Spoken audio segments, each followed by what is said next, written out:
ঢাকা জেলার অতিরিক্ত police super Abdullahil কাফিকে আটক করেছে ঢাকা মহানগর গোয়েন্দা পুলিশ। 2 সেপ্টেম্বর রাতে হযরত শাহজালাল আন্তর্জাতিক বিমানবন্দর থেকে ডিবি পুলিশ তাকে আটক করে বলে ডিবির একটি সূত্র গণমাধ্যমকে নিশ্চিত করেছে। ডিবির ওই সূত্র জানিয়েছে, গত 5 আগস্ট আশুলিয়ায় লাশ পোড়ানোর ঘটনায় পুলিশ কর্মকর্তা আব্দুল্লাহিল কাফির সংশ্লিষ্টতা খতিয়ে দেখা হচ্ছে।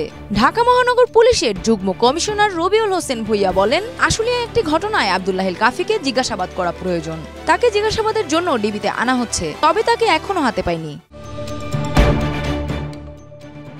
উল্লেখ্য, সামাজিক যোগাযোগ মাধ্যমে ছড়িয়ে পড়া একটি ভিডিওতে দেখা গেছে মাথায় পুলিশের হেলমেট ও সাদা পোশাকের উপর পুলিশের ভেস্ট পরা এক ব্যক্তি অন্য একজনের সহায়তায় চ্যাংদোলা করে নিথর এক যুবকের 2 হাত ধরে ভ্যানের উপর তুলছেন। ভ্যানের উপর আরো কয়েকটি দেহের স্তূপ, ঝরে পড়া রক্তে ভিজে গেছে রাজপথ। বিছানার চাদরের মতো একটি চাদর দিয়ে ঢেকে রাখা হয়েছে। পাশেই একই পুলিশে বেশ কয়েকজনকে দেখা যায়। ভিডিওটি সাভারের আশুলিয়ার বলে দাবি করেছে অনেকেই।